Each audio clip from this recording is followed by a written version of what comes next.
오늘은 237 새가족 현장 사역자 훈련 7월 달 말씀 같이 확인하도록 하겠습니다. 새가족을 향한 하나님의 계획 6가에서 8가까지 강의가 됐습니다. 6가는 성령님은 누구신가, 7가는 성도가 받은 축복이 어느 정도인가, 8과는 반드시 없애지 않으면 안 되는 나의 상처에 대해서 말씀받았습니다. 실제로 유목상 같은 경우에는 기독교 집안에서 자라나고 40년 교육자 생활을 했는데 마음속에 가장 걱정되었던 부분이 새가족이 오면 복음을 이거 바로 깨달을 수 있겠냐, 그리고 이 사람이 정말 기도해서 응답받을 수 있겠냐, 그게 고민이셨다고 고백하셨습니다. 그러면 왜 이 고백이 되어졌냐면 실제로 교회에 와서 복음을 깨닫고 또 응답받을 수 있는 장애가 많이 느껴졌기 때문에 그러셨을 겁니다. 저도 교회를 오래 다니면서 복음이 뭔지 그리고 기도는 어떻게 하는 것인지 실제로 몰랐고요. 그래서 기도하는 행동, 거룩하게 찬양하면 일어서서 손 들고 찬양한다든지 아니면 방언을 한다든지 많은 철야기도 새벽기도 일을 한다든지 그게 기도인 줄 알았고, 그렇게 열심히 해야지 응답받는 줄 알았습니다. 그런데 이렇게 하나님이 주시는 은혜와 응답을 가로막는 것들이 실제로 우리 사람들, 기존에 와 있는 신자들 때문에 방해거리가 많이 있습니다. 그래서 우리가 먼저 은혜 받고 응답 받도록 심부름 해줘야 되겠습니다. 그래서 새가족이기 때문에 세 가지는 확실하게 알려줘야 됩니다. 구원을 어떻게 받았는지, 어떻게 또 살아가고, 또 응답의 비밀은 뭔지 알려줘야 됩니다. 구원은 하나님의 은혜로 받는 것입니다. 조건이 믿음일 뿐입니다. 이 믿음도 성령께서 주십니다. 그래서 이것 외에는 응답 못 받게 되어 있습니다. 그리고 그러면 구원받았으면 어떻게 살아가야 됩니까? 그리스도화 되어야 가야 되는 겁니다. 그리고 그리스도께서 가르치신 가르침을 따라가야 됩니다. 그게 성화고 나중에 천국 가서는 영화되는 겁니다. 그러니까 달라지는 거죠. 우리가 상상할 수 없는 그런 모습으로 천국에서 살 그런 몸으로 변화되는 거죠. 신앙생활은 그리스도를 알고 하나님을 알고 나를 아는 것인데 기도로 응답받게 되는 겁니다. 근데 기도를 할 때 기도하고 구한 것은 받은 줄로 믿으라 그랬습니다. 마가복음 11장 24절에 보니까요. 그래서 기도 이해하면 이 말이 전부인 겁니다. 요셉 같은 경우에는 세계복음마라는 언약을 붙잡았을 때 이미 응답을 받았습니다. 나머지 모든 일들은 성취돼간 겁니다. 나머지 일들이 노예로 가고 감옥으로 가고 힘든 일이었습니다. 근데 우리는 그게 성취가 아닌 줄 알고 왜 나한테 재앙을 주냐 그렇게 여기는데, 요셉은 언약을 붙잡았기 때문에 그 모든 것들이 응답이었고 성취였습니다. 혹시 어려운 일이 계십니까? 힘든 일이 있습니까? 그게 바로 여러분이 기도한 응답입니다. 성취입니다. 그렇게 받는 게 맞습니다. 그게 맞습니다. 그리고 모세도 어머니에게 언약을 받았을 때 이미 응답을 다 받은 겁니다. 기도하고 구한 것은 받은 줄로 믿으라 그랬는데 이게 왜 이러는지, 이 성령님을 알게 되면 이 말이 이해가 됩니다. 언약을 붙잡을 때 실제로 기도해야 되겠다고 우리가 언약 붙잡고 기도할 때 성령께서 역사하시기 때문에 그렇습니다. 그게 응답입니다. 그래서 그게 응답받은 겁니다. 우리가 목사님의 설교를 듣고 하나님의 영에 감동된 은혜를 받았을 때 이미 그게 응답받은 겁니다. 오순절 날이 이미 이름에 그랬습니다. 이미 응답이 온 겁니다. 예배드리다 힘을 얻게 되면 그게 전부인 겁니다. 실제로 월남전에 갔던 친구가 전쟁 때 받은 충격 때문에 그게 간질로 바뀌어서 힘들어하더라, 그런 간증을 하셨습니다. 지금 가지는 생각이 실제로 몸으로 바뀌게 되어 있습니다. 우리는 몸으로 온 것만 응답으로 생각하지만 성령 은혜 입고 말씀 임하면 실제로 우리의 삶도 바뀌고 몸도 바뀌는 겁니다. 그래서 기도할 때 이미 응답 주시는 겁니다. 성령께서 역사하셨으니. 눈에 보이지 않지만 성령께서 역사하신 겁니다. 만약에 이게 눈에 보인다고 하면 일이 복잡해집니다. 힘없는 사람들, 어린아이들은 성령의 역사 이게 눈에 보이면 그걸 받을 수 있겠습니까? 다 뺏어가려고 그러지. 눈치챈 돈, 이게 돈 된다고 생각하고 문제가 해결된다고 생각한 정치인들, 경제인들이 이걸 가져가려고 그러지 우리가 차지할 수 있겠습니까? 없습니다. 그래서 하나님은 눈에 보이지 않게 가장 완벽하게 과학적으로, 현실적으로, 구체적으로 역사하시는 겁니다. 그래서 이거를 실제적으로 사건으로 설명할 필요가 있습니다. 창세기 1장 27절에 보니까 성령님은 본래 우리 창조 때부터 그리고 그 전부터, 영원 전부터 함께 하셨고 계셨습니다. 눈에 안 보이는 은혜 나중에 증거로 분명히 오게 됩니다. 그래서 그리고 출애굽기 굽기 24장에 보면 광야에서 살아갈 수 있는 힘을 세 절기를 통해서 알려주셨습니다. 특히 오순절을 통해서 세상을 살 수 있는 하나님의 힘과 능력 요거를 받도록 알려주셨습니다. 우상으로 다 죽게 되었을 때 요에서 2장 28절을 보니까 말세 남녀 종에게 내 영을 내 신을 충만하게 부어주겠다 그랬습니다. 성전 재건이 중단되었습니다. 내가 무슨 일을 하는데 그게 중단되었습니다. 그래서 낙심할 수밖에 없었습니다. 그때 스가랴 4장 6절에 네 힘으로 능력으로 될 수 없다. 오직 나의 신으로 된다. 그렇게 성령의 충만함으로 된다는 것 약속하셨습니다. 예수님께서 마지막에 요한복음 10장 16절에 내가 떠나가는 것이 너에게 더 유익이다. 왜냐하면 보혜사 성령께서 너희와 함께 있을 것이니 그랬습니다. 만약에 예수님이 지금도 살아 계실 수 있잖아요. 그러면 우리가 하나님을 만나려면 예수님을 통해서 하나님을 만날 수 있죠. 그러면 우리가 이스라엘에 계신 예수님을 비행기 타고 가든지, 그럼 비행기 값이 얼마나 비싸지겠죠. 돈 없는 사람 못 갈 거 아닙니까?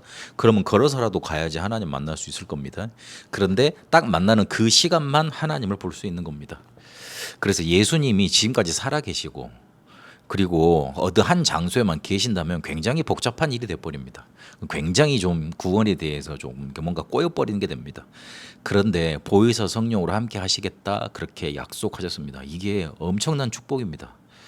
요한복음 16장 13절에 보니까 그분이 오시면 모든 것을 깨닫게 하신다 그랬습니다. 이걸로 목회하고 일하고 그러는 겁니다. 그래서 생각 많이 하지 말고 기도로 바꿔야 됩니다. 생각을 많이 하면 다른 길로 갑니다. 생각을 많이 한다는 거는 결국 나에게 잡히는 것 아닙니까? 사도행전 1장 8절에 보니까 6절 7절 그 앞에 말씀하시는 거 쭉 이어서 보면 아버지의 약속하신 것 기다리라 그랬습니다. 그러면 오직 성령이 너에게 임하셔서 권능 받게 될 거라 그랬습니다. 이게 사도행전 2장에 보면 성취가 됐습니다.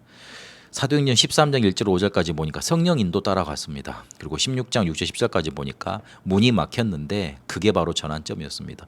우리는 문이 막히면 답답해합니다. 그걸 해결하려고 합니다. 그걸 어떻게든 이겨보려고 합니다. 아니면 낙심합니다. 그렇지만 하나님은 그거를 우리에게 전환점으로 주셨습니다. 그래서 어딜 가든지 마가다락방의 역사를 늘 체험하고 로마까지 가는 겁니다. 고린도서 12장에 보면 나에게만 주신 은사 있습니다. 그거 가지고 모든 거 다 하는 거고, 그리고 로마서 16장 25절 27절에 보니까 하나님의 영세전에 감추었던 것으로 영원히 함께 있겠다 하셨습니다. 이거 붙잡고 하는 겁니다. 그래서 우리의 생각, 영적 수준 중요합니다. 그 이상은 못 받습니다. 우리의 가진 생각, 영적 수준에 따라 응답받습니다. 그래서 예배 시간, 기도 시간, 하나님이 우리에게 주신 이 약속을 붙잡고 기도하고 누려야 됩니다. 더 두 가지를 더 알려주라 그러셨는데 세상을 성령의 능력으로 이라 그랬습니다. 그게 렘넌트 7명이 누렸던 사실입니다. 그리고 더 중요한 건 학업, 직업, 산업의 프라이어티, 우선순위를 바꾸어야 합니다. 우선순위가 바꿔야 된다는 말은 쉽게 이 말입니다. 예배 먼저 드리고 일하러 가는 겁니다. 기도 먼저 하고 일 해결하는 겁니다. 우리는 일을 해결하기 위해서 기도를 하는데 그건 순서가 바뀐 겁니다. 내가 우선순위고 하나님은 뒷순위입니다. 그러면 하나님을 끌어다 쓰는 겁니다. 하나님의 능력을 끌어다 내 거 해결하려고 하나님 좀 역사해 보세요. 그렇게 하나님을 시험하는 게 됩니다. 우선순위를 바꾸면 하나님이 해결하시고 하나님의 역사하시고 내가 거기에 따라가는 겁니다. 그렇게 하라는 겁니다. 제일 쉬운 말로 예배부터 드리고 일하면 돼요. 기도부터 하고 또 일하면 돼요. 기도부터 하고 하나님 주시는 힘 가지고 문제 처리하고 예배 드리고 거기에서 힘없고 일주일 살아가고 바꾸는 겁니다. 예배하고 일하는 시간이 이렇게 맞물릴 수 있습니다. 그럼 선택, 우선순위를 어디에 두는지 알아서 달라지는 겁니다. 조금 못 벌어도 괜찮습니다. 죽지 않습니다. 조금 공부 못해도 괜찮습니다. 그렇다고 해서 인생이 실패되는 것 아닙니다. 지금 실패됐다고 해서 나중 실패되는 것도 아닙니다. 지금 성공했다 그래서 응답이라 그래서 나중에 응답되는 것도 아닙니다. 그래서 모든 어려움, 어떤 성공도 이것부터 바꿔야 됩니다. 그래서 사실상 이 응답을 바꿔갈 수 있도록 동기 정말 바꿔갈 수 있도록 해야 됩니다. 이러면 말씀을 같이 이제 찾고 확인해 보면 응답받게 되어 있습니다. 성령님은 누구십니까? 우리 안에 계시고 모든 해방을 주셨고 우리 함께 하시는 보혜사 성령입니다. 그래서 기도하면서 예배하고 기도하고 대표기도도 듣고 해야 되는 겁니다. 일 속에 성령 충만, 그러면 성령 충만의 일이 일어나면 어떤 일이 일어납니까? 성령 충만 받으면 복음화의 일이 일어납니다. 실제로 성령 충만 받았는데 내 기분만 좋아라고 하나님이 성령 충만 주시는 건 아닙니다. 성경의 사도행전을 보면 성령 충만 받았을 때 그 뒤에는 반드시 생명의 역사, 전도의 역사 일어났습니다. 복음화의 역사가 일어난 겁니다. 어떻게 이 성령 충만 받을 수 있습니까? 먼저 자격부터 주어졌습니다. 하나님 자녀는 성령 충만 받을 자격이 있습니다. 그래서 믿음으로 기도하고 영적인 과학을 믿고 인도받으면 됩니다. 세계 복음화 일어났고 그리스도 고백했고 정치인과 신학자가 못하는 것을 실제로 해결했습니다. 그래서 성령 안에서 무시로 기도하면 됩니다. 이 힘을 얻고 인도받으면 됩니다. 항상 성령 안에서 기도하라 그랬는데 항상은 좋고 안 좋고를 다 포함합니다. 우리는 좋으면 이게 응답이고 좋으면 기도하는 맛이 난다 그러는데 안 좋을 때 그러면은 기도 안 할 겁니까? 안 좋을 때는 그러면은 기분 나빠 있는 상태로 계속 인도 못 받을 겁니까? 그렇지 않죠. 항상은 좋고 안 좋고를 다 포함하고 있습니다. 새 가족에게 꼭 질문해봐야 됩니다. 특히 죽을 병든 환자에게도 질문을 해줘야 됩니다. 모든 사건 속에서 하나님이 원하시는 게 있고 그리고 모든 사건을 만났을 때 사단이 원하는 게 있습니다. 하나님은 그 문제를 통해서 최고의 관심을 가질 거이고 사단은 절망시키고 낙심시키고 죽기를 원할 겁니다. 그러면 우리는 어느 편에 서야 되겠습니까? 예배 시간, 빈 시간이 그래서 중요합니다. 설교 때 주신 말씀이 일주일 내에 안 잊혀진다면 제대로 기도한 겁니다. 그래서 이렇게 성령 충만 받아야 된다는 걸로 성령님은 누구신가 하는 그런 교재 강의가 이렇게 마무리가 됐습니다. 2강 때 7과 말씀 주셨는데 성도가 받은 축복 어느 정도인가 그랬는데 우리는 과거, 오늘, 미래를 살아갑니다. 이 속에 있습니다. 그런데 과거, 오늘, 미래 단순히 이렇게 봐버리면 미래가 불안합니다. 그래서 영원이라는 하나님의 것 속에서 과거, 오늘, 미래를 봐야 됩니다. 우리가 구원 받았을 뿐만 아니라 영생을 얻었습니다. 근데 우리는 불신자처럼 끝난 게 아니고 영원한 영생을 얻은 겁니다. 그래서 하나님의 것 속에서 과거, 오늘, 미래를 봐야 됩니다. 그러면 과거를 볼 때 과거에 모든 사람들이 다 어려움이 있었습니다. 그런데 그 어려움을 말씀 속에서 확인하고 그리고 역사 속에서 나 같은 어려움을 가진 사람들은 어떻게 살았지 그걸 확인해 봐야 됩니다. 가족 중에 혹시 장애인이 있다면 말씀을 쳐다보고 역사 속에 있었던 인문들을 찾아보면 부딪히는 답이 나옵니다. 설리반이 그랬고요. 실제로 맹인되었던 그 누굽니까? 크로스비 여사가 이랬던 겁니다. 그들은 눈을 봤던 사람들보다 장애를 가지고 있던 사람들보다 더 큰 일을 했습니다. 그러면 내게 부딪히는 답이 오는 겁니다. 그럴 때 과거가 발판이 됩니다. 그리고 2371에서 온 사람들은 오래된 문제가 있고 5천 종족에서 온 사람들은 이 오래된 문제가 각인되어 있습니다. 그래서 과거를 단순히 발판으로고 말해서는 그 사람들 살릴 수 없습니다. 말씀 속에서 그리고 역사의 증인들 속에서 이 사람들이 나와 똑같은 문제를 가지고 있었는데 그 사람들은 하나님께 쓰임을 받았고 세계복음화를 했구나. 그게 문제가 아니었구나. 나는 문제라고 생각을 했는데 그 사람들 속에 하나님이 역사하셨구나. 그렇게 볼 수 있으면 됩니다. 그러면 오늘은 보좌의 축복을 누리는 망대 여정 이정표가 세워지는 여정이 되고 미래는 언약의 여정 속에서 영원한 기업, 영원한 작품, 영원한 유산으로 나오게 되는 겁니다. 실제로 신분이 바뀌었고 권세가 바뀌었고 그 속에서 삶이 나온다는 것 그래서 이제 알려줘야 됩니다. 하나님의 자녀로 바뀌었고요. 성령 인도 받는 사람으로 우리가 바뀌었고 성령 충만을 약속하셨습니다. 그리고 천군 천사가 동원되고 사단 흑암 이길 권세를 주셨고 천국 백성임을 누리게 되고 세계 복음화할 수 있는 축복을 누리게 됩니다. 이러면 그리스도의 삼중직의 대사로 내 삶을 살아가게 됩니다. 내 안에 이 축복이 임했고 모든 것을 감사함으로 그리고 기도하면 응답받은 줄 믿으라 그랬지 않습니까? 그걸 붙잡고 기도하면 되는 겁니다. 그래서 어떤 일에도 힘들면 안 됩니다. 에베소 6장 18절에 있는 것처럼 성령 안에서 무시로 기도할 수 있으면 됩니다. 마음속에 오늘의 말씀, 기도, 전도 이거를 매일같이 생각해야 됩니다. 이거를 생각하는 것과 안 하는 것은 나중에 큰 응답의 결과가 달라집니다. 그리고 성령께서 역사하시는 것 그리고 역사하시는데 이 믿음 자체가 응답입니다. 이러면 나에게만 주신 절대 언약이 보이게 되어 있습니다. 반드시 없애지 않으면 안 되는 나의 상처 그랬는데 나라는 존재가 중요한데 그 나라는 존재가 거의 다 상처 속에서 만들어져 있습니다. 그래서 우리에게 제일 필요하고 새 가족 응답받는 데 제일 필요한 것이 이 상처를 해결하고 상처를 넘어서는 겁니다. 상처를 복음으로 해석해야 되는 겁니다. 특별히 복음으로 다뤄야 할 부분 5가지 있다 그랬습니다. 그러면서 무슨 말씀으로 들어가셨냐면 예수님이 십자가에 처형당했습니다. 그러니 수만 명이 따라다녔지만 아, 우리가 잘못 깨달은 거구나. 예수한테 속은 거구나. 예수 사기꾼이었구나. 그러면서 예수를 다 버리고 도망갔습니다. 이제는 예수가 망했다고 생각했고 제자들도 실제로 그렇게 생각을 했습니다. 그런데 그 도망가지 않고 남은 사람들이 120명이 남아 있었습니다. 이 사람들을 통해 세계복음화가 일어났던 겁니다. 결국에 유대인 바리새와 예수님의 싸움은 행위로 구원받지 어떻게 믿음으로 구원받느냐 그 싸움이었습니다. 예수님은 믿음으로 구원받는다고 강조하시고 그리스도의 일을 완성하셨는데 아니라고 그랬습니다. 자, 어떻게 그럴 수 있냐고 그렇게 싸웠던 겁니다. 그런데 어떤 사람이 이겼습니까? 실제로 예수님과 예수님의 가르침을 그대로 믿었던 초대교회 제자들이 세계를 바꾸어 놨습니다. 그래서 이 믿음 속에서 봐야 되는 겁니다. 인간의 근본 상처는 실제로 불순종입니다. 하나님의 언약에 대해서 믿어지지 않고 거기에 따르지 않은 겁니다. 그래서 사단이 준 12가지 문제로 오게 됐습니다. 그래서 결국에는 나라는 것이 필요한 겁니다. 내가 살고 내가 잘 돼야 되고 나만 괜찮으면 되는 겁니다. 이러니 하나님이 주신 것으로 만족되지 않습니다. 에덴 동산의 모든 것이 풍요롭게 갖춰져 있었는데 그걸로 만족되지 않았던 겁니다. 그래서 정말 응답받으면 정말 복음이면 나라는 것이 필요하지 않습니다. 세계를 움직이는 사람들 보면 나라는 것이 필요치 않았습니다. 결국에 나라는 것이 필요하면 나중에는 없어집니다. 나중에는 바뀌고 떠나가게 되어 있습니다. 그러니까 복음 운동 지속할 수 없어요. 신앙생활도 지속이 안 돼요. 그러면 삶도 지속이 안 됩니다. 그리스도로 답이 나지 않았던 겁니다. 혹시 목사님이 마음에 들지 않으면 우리가 목사님을 믿는 거 아니지 않습니까? 하나님을 믿는 거고 그리고 목사가 정말 부족하다고 느껴지면 기도해 줘야 될 것 아닙니까? 거의 대부분 비난하는 사람들이 많고요. 잘못됐다고 그렇게 악담을 하는 사람들이 많더라고요.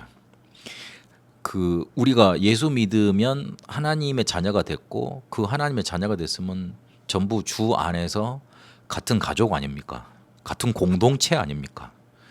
그러면 가족이 조금 나한테 뭐 잘못했다 그래서 비난한다면 그게 어떻게 가족의 눈으로 가족을 바라보는 거겠습니까? 너무지 뭐라 그럴까 이렇게 막 응답받으니까 배 아파서 사촌이 땅을 사니까 배 아픈 것처럼 그렇게 하는 거죠. 혹시 소속이 다른 거 아닙니까? 구원받지 못한 거 아닙니까? 그러니 자꾸 그렇게 되는 거죠. 정말 우리가 구원받았고 복음을 받았다면 가족의 관점으로 공동체의 관점으로 하나라는 관점으로 그렇게 바라볼 수밖에 없고 저 사람에게 저게 필요하기 때문에 부족하기 때문에 나를 붙이셨구나 그렇게 바라볼 수밖에 없는 것 아니겠습니까? 결국 내가 만족이 되지 않고 내가 불편하고 내가 힘드니 어떤 사람도 내게 만족이 되지 않는 겁니다. 대단한 사도 바울 같은 사람이 목사로 담임 목사님으로 와도 만족이 안 될 겁니다. 저 봐라 생긴 게 왜 저러냐 말하는 투가 어쩌냐 이렇게 돼버리는 겁니다. 결국 근본 상처 속에 잡혀있기 때문에 그렇습니다. 그래서 이게 실제 상처를 가지고 옵니다. 실제 마음의 상처, 생각 그리고 이것들이 기준이 돼가지고 뇌에 각인되고 영혼에 각인되고 결국에는 몸으로 나타나는 게 됩니다. 그래서 내가 너무 충격받으면 그게 실제 몸에 뭔가 나타나지 않습니까? 그래서 그게 나타나 버린 겁니다. 그리고 모르는 상처, 문화 상처입니다. 다른 사람들 다 좋다고 하는데 나만 틀렸다고 할 수 없잖아요. 그렇게 상처가 됩니다. 이걸 숨기고 예배드리고 오고 있습니다. 그리고 살아왔던 상처 있습니다. 가문과 가정 그 속에서 살았던 나. 그리고 실제로 이게 질병, 몸으로 나타나는 겁니다. 의사는 이걸 책임져 줄 수 없습니다. 의사는 그 병이 오기 이전과 그리고 병 치유된 이후를 책임져 줄 수 없습니다. 그래서 우리가 의사가 할 수 없는 걸 책임져 주자는 겁니다. 그래서 이걸 증거를 붙잡도록 말씀이 소통될 수 있도록 만들어줘야 됩니다. 이게 이 상처의 뿌리가 어디서 왔습니까? 하나님의 언약을 불순종하는 창세기 3장에서 결국에는 네피림이 돼버렸고 바벨탑처럼 무너지는 삶을 삽니다. 창세기 11장. 그래서 치유하지 않으면 사단이 들어오는 통로가 됩니다. 하나님이 원하시는 삶을 살 수 있도록 이 통로를 막아주는 그런 일을 해줘야 됩니다. 사단은 자꾸만 속입니다. 고린도후서 10장 14절에 보니까 광명의 천사처럼 나타납니다. 그래서 잠깐의 성취감으로 속게 만듭니다. 내가 교회가 부조리하게 돌아가니까 이거를 고쳐야 되겠다. 그래서 이거를 드러냈더니만 저 사람들 벌을 받고 저 사람들 목사님도 보니까 목사님 잘못했으니까 벌을 받아야지. 그래서 자리에서 끌어내리고 목회도 잠시 중단하게 만들고 그러면서 이거를 바로 잡겠다. 그러면 그게 진리를 지킨 것 같고 의롭다고 생각을 했지만 결국에는 교회를 시험 들게 한 거 아닙니까? 그리고 결국은 상처를 치유한다면서 상처를 더 붉어지게 만든 것 아닙니까? 덮으라는 말이 아닙니다. 뒤를 생각해 봐야 됩니다. 그리고 분명히 하나님이 이끄실 방향을 생각해 봐야 됩니다. 그래서 잠깐 성취감에 내가 진리를 지켰다, 의롭다, 그 성취감에 속아서 일을 벌이면 뒤를 감당할 수 없습니다. 그걸 생각해 봐야 됩니다. 이 사단이라는 걸 빼고 보면 다 맞을 수 있습니다. 그러나 한번 영적인 부분에 대해서 좀 더 깊이 생각해 봐야 됩니다. 에베소 6장 10절 20절 그래서 우리의 싸움은 혈과 육에 관한 것이 아니요 하늘에 있는 악한 영들에 대함이다. 그렇게 말을 하고 있습니다. 고린도전서 10장 20절에 실제로 이 영적인 일들이 제사를 통해서 귀신 섬기는 걸 통해서 나타납니다. 그래서 우리는 죽고 갈라디아장 20절 그리스도께서 사시고 빌립보서 4장 6절 7절 이것이 감사로 바뀌어지면 되는 겁니다. 예배는 지금 가장 영적인 힘을 얻는 시간입니다. 그래서 하나님의 나라를 기다림 이게 우리에게 필요합니다. 예수님은 3년 동안 버릴 것 성령의 인도하심 기다리라고 가르치셨습니다. 그리고 부활하셔서 40일 동안 하나님 나라 일에 대해서 40일 동안 말씀하셨습니다. 제자들이 이 언약을 붙잡고 10일 동안 간절히 마가다락방에서 기도했는데 오순절 날에 이뤘고 이 성령의 능력을 체험하게 됩니다. 이러니 예배가 살아납니다. 이것이 말씀과 현장으로 연결되는 매일 응답으로 나타납니다. 이제는 교회를 위해서 기도할 수 있는 정시기도가 되어지고 그리고 항상 기도의 힘을 누릴 수 있는 24, 25 영원 이 기도가 되어졌습니다. 하나님은 우리가 살아있길 원하시고 살길 원하시고 남을 살리기를 원하십니다. 그래서 은혜와 응답받도록 우리가 심부름해주고 우리가 은혜받고 응답받을 수 있는 비밀을 붙잡고 있어야 됩니다. 그러려면 성도가 받은 축복이 무엇인지 알아야 되고 그리고 요 상처의 문제 해결되고 실제로 거기에서 언약 붙잡을 수 있고 그리고 실제로 이거를 이길 수 있는 비밀 우리가 누리고 전달해야 됩니다.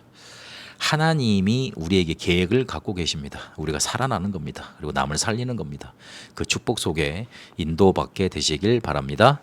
살아계신 하나님 감사합니다. 하나님께서 우리에게 주신 말씀의 흐름을 따라 기도 응답의 흐름을 따라 전도의 문을 열어가시는 흐름 따라 인도받게 하시니 감사드립니다. 성령의 충만함을 지금의 시간 받게 하옵소서. 영적인 큰 힘을 얻게 하여 주옵소서. 그래서 우리에게 주신 신분 권세 누리게 하옵시고 그 어떤 상처도 우리에게 문제되지 않는 감사로 바뀌어지는 응답 누리게 하옵소서. 살아계신 우리 주 예수 그리스도 이름으로 기도합니다. 아멘.